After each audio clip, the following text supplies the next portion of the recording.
All right. Good morning. Good afternoon. Hello, everybody.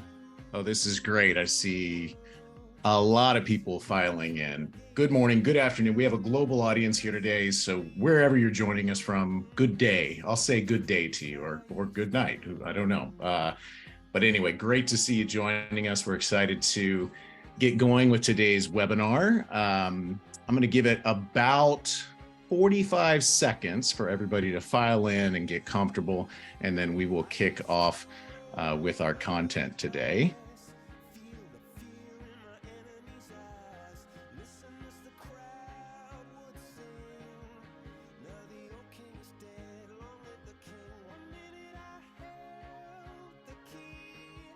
All right, good morning, good afternoon for those of you that have just joined us. We're going to wait another 30 seconds or so, and then we will get kicked off with today's event.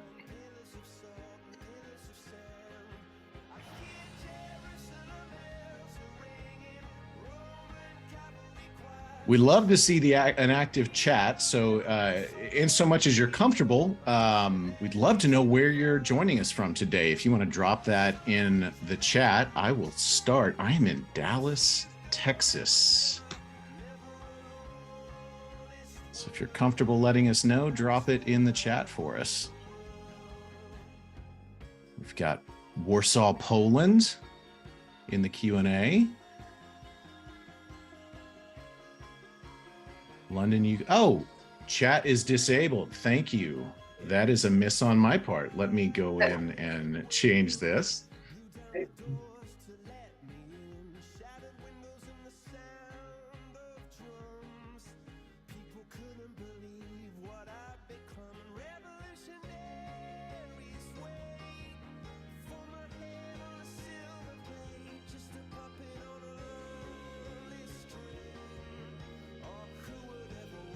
All right, chat should be enabled now, but we've got Cancun, Mexico, Denver, Colorado, Brazil, Turkey, Jamaica. This is awesome. I love seeing this. Colorado Springs. We're going to Colorado Springs here in a couple of weeks.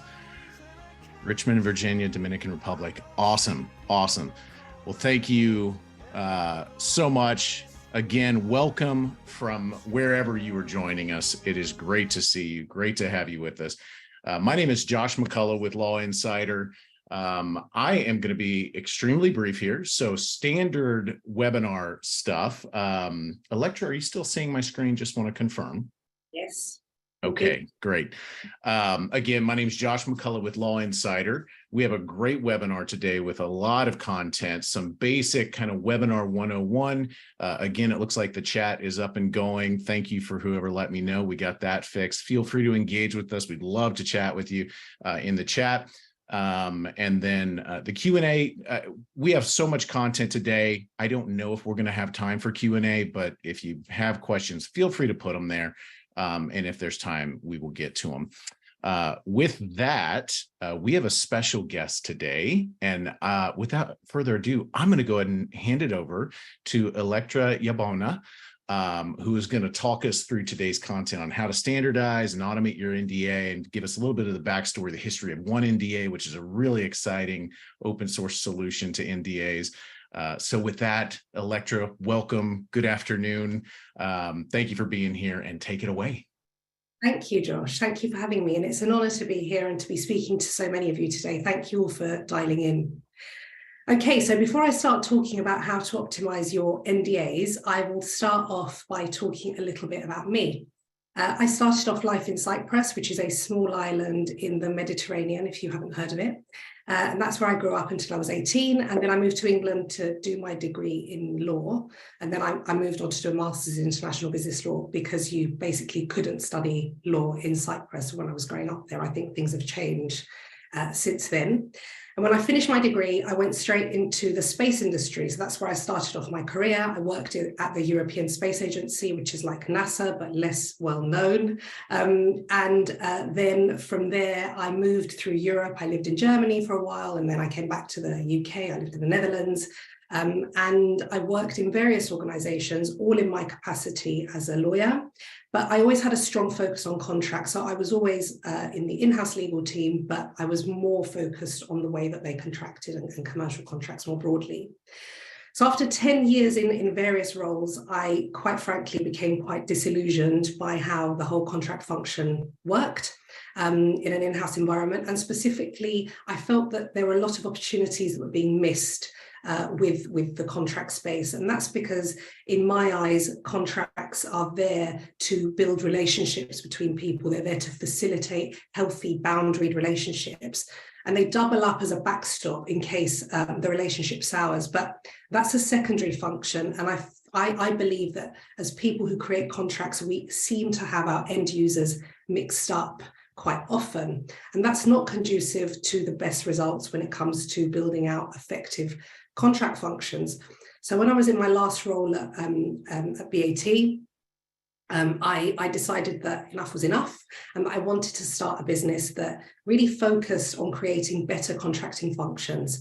And that's when I founded TLB, a company that focuses on streamlining the end-to-end contract function through design and operations. So we're a legal company, but we have a very strong focus on legal design and legal operations.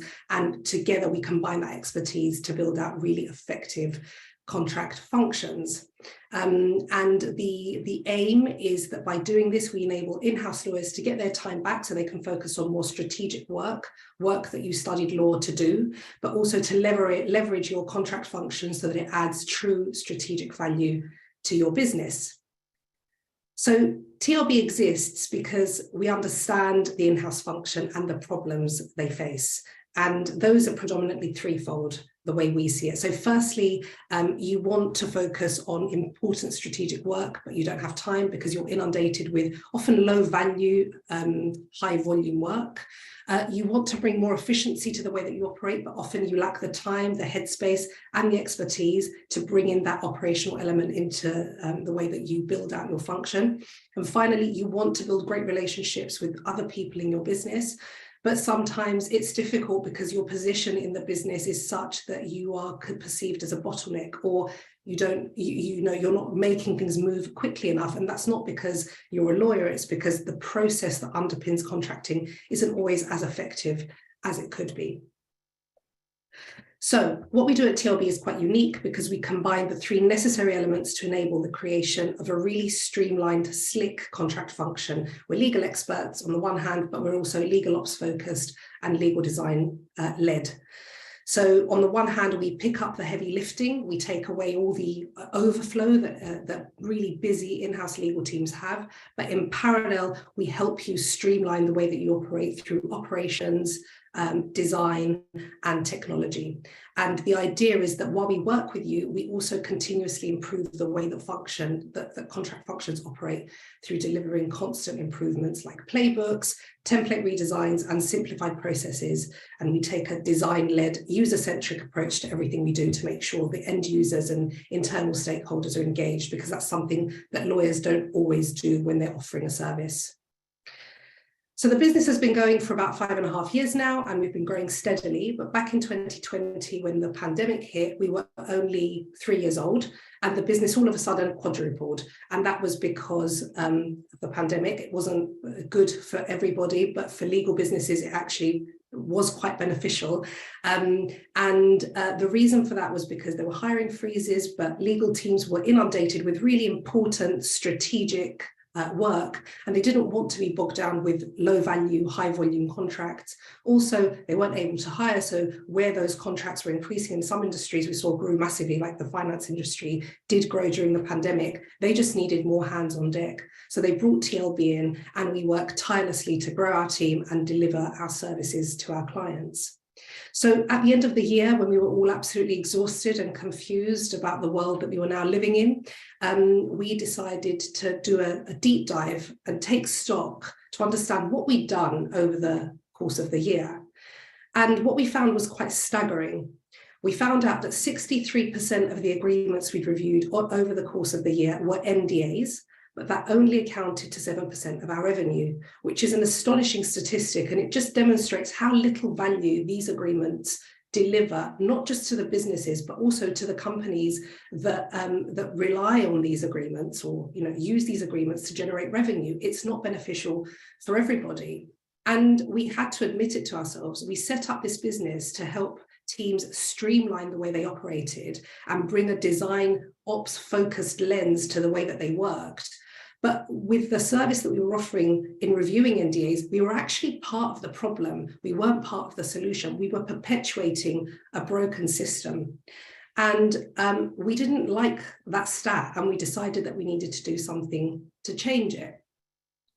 But before I go into that action that we took, I just want to delve into the problem in a bit more detail. So what is the problem with NDAs, and why do they cause so much headache? So the problem is that NDAs are indeed broken. Everyone has their own template of an NDA, and unfortunately, they are all quite boring because they all say more or less the same thing, but in different language. The reality is that NDAs are incredibly low risk, but they're also very high volume. Every commercial conversation you enter into will nowadays require an NDA. I visited a client's office the other day and I had to sign an NDA to get into the office.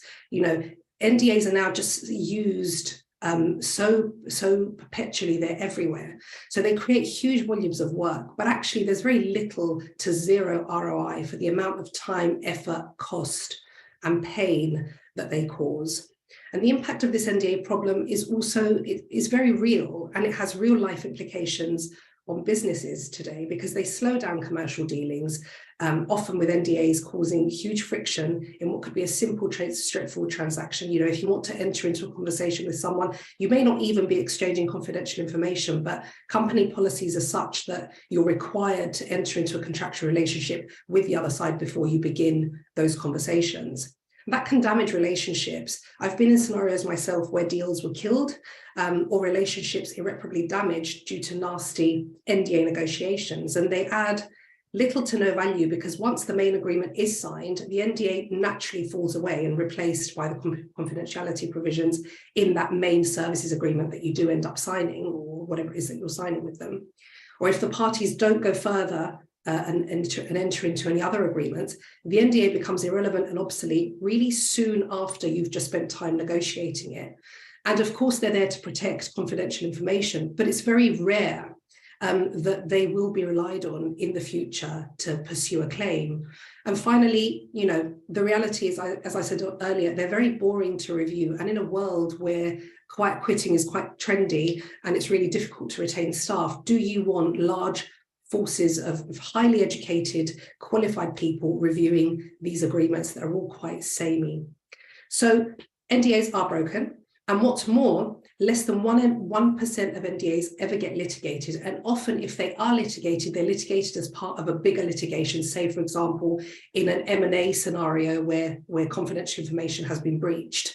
That's where NDAs will get litigated. And this statistic came from when we were doing oneNDA, which I'll be talking about in a minute. The law firms that worked with us did a review of their own cases. These were global law firms, and this is a statistic that's come from them. So this is not just some ad hoc research, just to give some credibility to that statistic there. Okay, so what's the solution to this, and how can there even be a solution to this huge problem that is NDAs? So is standardization something that we can leverage for a solution to this issue? What if we all agreed to adopt the same standard NDA template? How much time, cost, and headache would we all save? And that sounds like an ambitious kind of objective. So how would anyone even go about doing that? Okay, so the first thing you'd need to do to create an NDA standard is to get buy-in from the outset and from the right people that are going to influence more people and give them FOMO, fear of missing out, so that they can get involved too. This is a really important step. Get people on board that are going to get other people interested and low-key jealous about what they're doing so that they can get involved too. You need hype. You also want to build a really strong community of like-minded, forward-thinking lawyers and contract professionals that see the value of a common NDA standard and that are not deterred by the need for perfection every single time, because as lawyers, that's something that is holding us back. and is probably one of the reasons that we're one of the last industries to truly innovate and take leaps when it comes to the way that we work.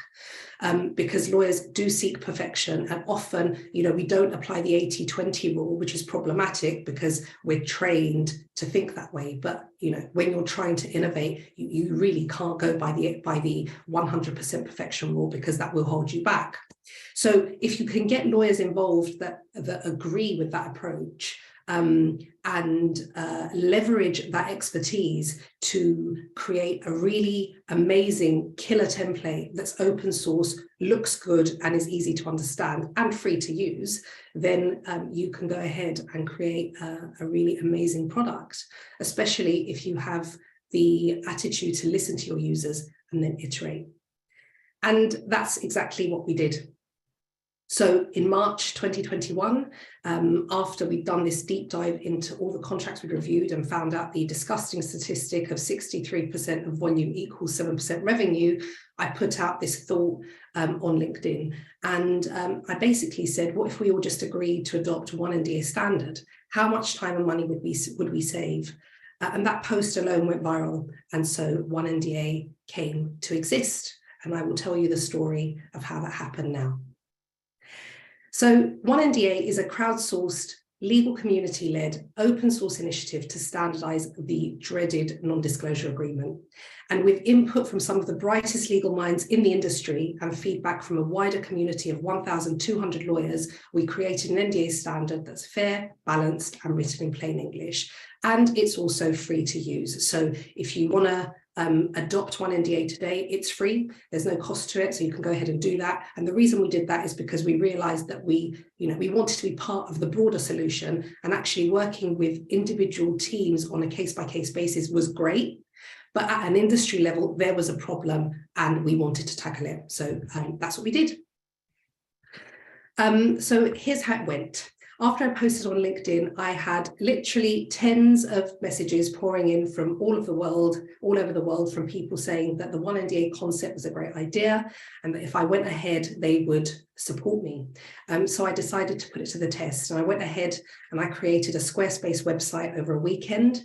And then in a follow-up LinkedIn post, I put it out there that if we could get 100 people to sign up over the course of 2 weeks, we would spearhead the initiative to standardize the NDA. And we hit that number 12 hours from launch. By the end of the 2-week period, we had 330 signups, including from lawyers that worked in some of the world's largest organizations. I've put some of the logos up here so that you can get an understanding of the magnitude of this initiative and how far it reached. And from those people, we picked out a steering committee, and their role was to drive the creation of the template and also be oneNDA ambassadors to help spread the word and create the FOMO that I mentioned earlier. So the process that we followed with oneNDA was really methodical and very well thought out. So initially what we did is we took an NDA that was created by the World Commerce and Contracting. And the WCC is a non-profit organization, and its objective is to improve the way that people contract on the basis that the whole world, the whole business world, hangs together through a net of contracts, and there is definitely a better way of doing them. So what the WCC helpfully did is take 2,000 NDAs that they'd amassed from the people that were members of their community, and they put them through an AI tool, and the AI tool spat out a non-disclosure agreement that was 5 pages long, but it was very comprehensive, and it included all the potential provisions that one might find in an NDA. So what we did is we took that NDA and we broke it down into functions. What we wanted to do is decouple the drafting part from the functional part of a contract, because what we do as lawyers when we're reviewing a contract is 2 things. We do 2 things with our brain at the same time, and that can create quite a mental load. On the one hand, we're reviewing the provision to see whether we agree with the premise.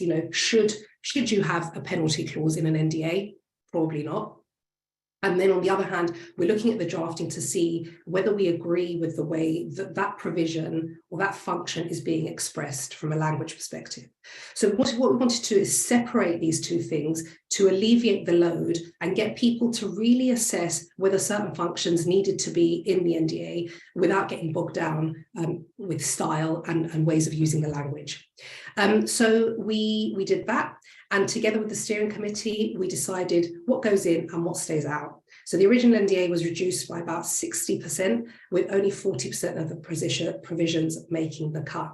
And I must stress here that this NDA is not meant for every single instance in which you need an NDA. This NDA is created for 80% of the instances in which you need a commercial bog standard NDA. We're not talking about Coca-Cola showing their secret recipe to someone. We're not talking about you exposing your source code. We're talking about bog standard NDAs that will that will effectively be suitable for most instances in which you need one.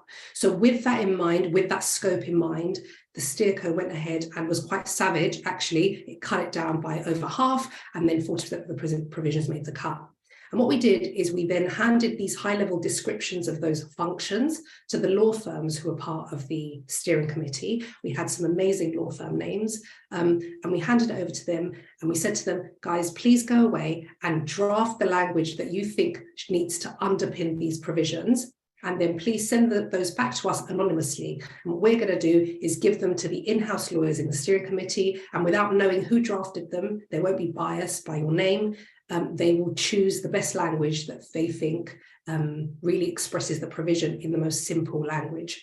Now, another thing that I haven't mentioned is that as part of this initiative, we were also constantly talking to this community that we built, and we found out that 75% of that community said that they wanted their NDAs to be as much self-serve as possible. They didn't want their expensive lawyers dealing with NDAs. They wanted the business to be able to self-serve to the extent possible. So it was really important that when we were creating oneNDA, it was drafted in a way so that people that weren't lawyers, that didn't have a legal background, could pick it up and easily work with it. So this is a really important instruction that we gave to the law firms. So the law firms came back. They loved this little competition that we put them through, and the in-house lawyers voted on their favorite language, and then that became oneNDA version 0.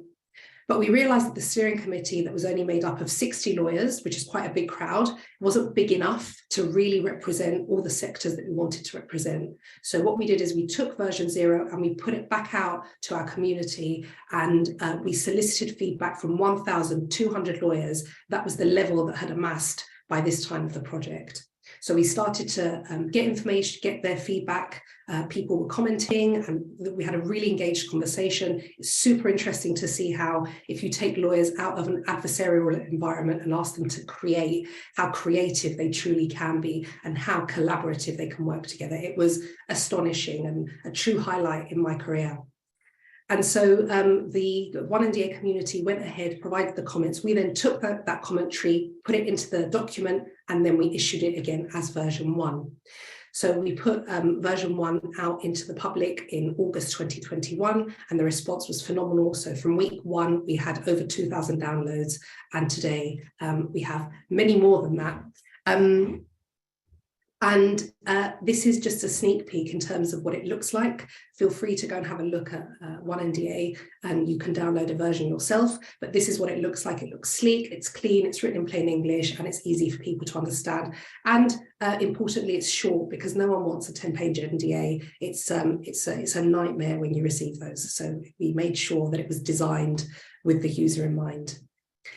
And as I said, the response has been phenomenal. We've had over 30,000 downloads to date. We have 1,000 adopter organizations. These are organizations that have formally said, we adopt oneNDA as our organizational standard. That doesn't mean you can't use another standard or another document or another template. You absolutely can, but it just says we use oneNDA, we use oneNDA, and we will accept oneNDA if it's sent to us, obviously, if the conditions are correct. And these are some of our very early adopters. So UBS, Panasonic, Diageo, and PwC UK all adopted oneNDA really soon after we launched it. And in March 2022, we iterated on oneNDA based on the feedback that we received, and we have issued it as version 2. And since then, adoptions have gone up even more, and we've now exceeded 1,000 over 66 countries.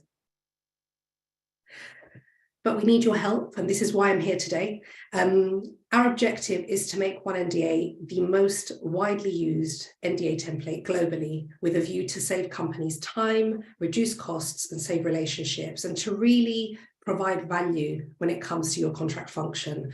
not to mention lawyers' sanity, because I don't think many of us studied law to spend such a chunk of our careers reviewing these types of documents. So what we need from you to get there is your feedback. And as with any good product, user feedback is key. So we invite feedback from all our users on our website. You don't need to necessarily have used it. You can read it, you can have feedback, you can tell us if it works in your jurisdiction or otherwise. And any commentary is really helpful and very welcomed. So, what does the future hold for oneNDA? So as I said, we are looking to build on this. So what we'd like to do is update the versions based on real user feedback. We won't be doing any immediate updates because we released a new version in March 2022. So what we want to make sure is that people have enough time to embed that version into their processes, particularly with large organizations. It's quite difficult to make a change like this. It is a change management piece. It's easier for smaller organizations, but for the larger ones, we don't want to alienate them by constantly issuing new versions, even though a newer version might be improved. So we won't be issuing another oneNDA version for at least 18 months. However, we would like to collate as much feedback as possible because these things do take time, and 18 months actually isn't very long when it comes to creating these updates. So please head over to our website, download oneNDA, have a look, and let us know if you think it works for you and if you have any comments. The other thing we're working on at the moment is translations. So we already have 4 translations that have been done. So very helpfully, members of our community, particularly again in larger organizations or really fast growth scale-ups, have offered to translate the document for us. And Linklaters, the law firm that we've partnered with from the outset on this, has kindly agreed without, pro bono to review these translations and make sure that they are verified translations and that they do correlate to oneNDA, but also that they're localized. So if you have a Portuguese oneNDA for Brazil, we want to make sure that there are no nuances in the law that need to be taken into consideration that weren't during oneNDA creation. So that translation piece is happening right now, and stay tuned. We will be releasing more information about those translations and when they'll be available to you. And finally, we have already done our second project, which is oneDPA. oneDPA will be updated very soon because there's new legislation in the making. oneDPA is a standard data protection addendum. And what we want to do is build on this initiative and the methodology that we've developed and try to make it as slick as possible. So we want to be able to create more of these standards and share them with the rest of the community because we think that it really can add value. Remember that oneNDA is the most expensive NDA that's ever been drafted, and it's free. So please go ahead and take advantage of it. Okay, so that's it from me. As Josh said earlier, please do feel free to add any questions that you may have into the Q&A button below, and we'll get to them. And thank you for listening. If you'd like to find out, please head over to our site or link with me on LinkedIn and direct message me. I'm always available. And yeah, I'm now going to hand over to Josh, who has a couple of reminders for you. Yeah, thank you, Electra. Such a cool story. That's an exciting story. That's quite a journey to get where NDA has come. Let me see. I'm looking through the chat, and there were a few things. So first of all, a lot of you asking, where can you access? So on the screen now, there is the URL, www.onenda.org. Is that right, Electra? If anybody wants to take a next step, that's where they should go. Okay. Before I wrap up with a couple reminders about Law Insider. First of all, hi Gary, you're right in my backyard. Good to hear from you in the chat. Wow, a lot of questions coming in, and it's difficult to make sense of them all this quick. So maybe we can look at a follow-up. We'll do our best to in some way, shape, or form connect with you. There is one interesting one here. I was curious. Have you benchmarked oneNDA against what some of the AI models, the learned language models, are spitting out in terms of AI? Any comments or feedback on that? And the benefit of oneNDA is that it's a standard and it's common throughout. So I think that the downside of using AI or generative AI, or whatever you're using to build out to create your NDA templates, is that they will be different. The idea is that you have an NDA and the other side also has the same NDA. So that battle of the forms at the outset goes away, because now what you do is you say, I want to enter into a conversation with you. I'm going to send you my NDA. The other side says, no, I want to send you my NDA. So that all falls away. And I think that's really the benefit of oneNDA. We're not claiming that this is the most perfect NDA ever written. Perfect contracts don't exist. What we're saying is that it's good enough. Enough lawyers have said that it's good enough, and it works for 80% of the instances. What we have done is created something that we're calling a graveyard document, which again is on our website. And what the graveyard document does is it pulls out provisions that you might expect to see in an NDA and tells you why they're not there. So if you're trying to push this out within your organization and people are saying, where's that clause that I'm always used to seeing? You've got an answer that demonstrates that we're not being flippant about it. We considered it, but we deliberately decided to exclude it. Yeah, super interesting. Just the impact of all the AI stuff going on with everything. Okay. Several folks have asked about the slides. We will send out the slides. We'll email them. Give us a couple days. Watch your inbox. They'll come from Law Insider. With that, I wanted to do a couple of reminders for this is our Law Insider community. Today's event's been brought to you, presented by Law Insider. For those of you that are in the Law Insider database, searching through contracts, doing your research, looking at all the content out there, we do have trainings coming up. In fact, we have one group training tomorrow. These are the feedback we get on these are really cool. Usually it's a group of 20, 25, 30 folks. They're small enough that there's interaction. You can ask questions. Molly Abel is our solutions expert who will walk you through all the new features and walk you through some cases on how to use the different features to get more impact from the Law Insider tool. If you would like to register for that webinar tomorrow, I am putting that link in the chat right now. It is a Zoom registration link. Another reminder, if at any point, sometimes folks have very specific questions or want a more deep dive one-on-one training session with Molly, she's phenomenal at that. She is excited to meet you and talk to you and walk you through the solution. You can book individual one-on-one time with Molly as well. I'm going to put that is a Calendly scheduling link. I am putting that in the chat. So I just put two chat links in here. One is if you want to attend the group training tomorrow. The other is if you wanted to schedule one-on-one time with Molly Abel. If you haven't met Molly, she knows the solutions like the back of her hand. She's phenomenal at helping you get the most from the solutions. So with that, those are the reminders I just wanted to make sure you were aware of.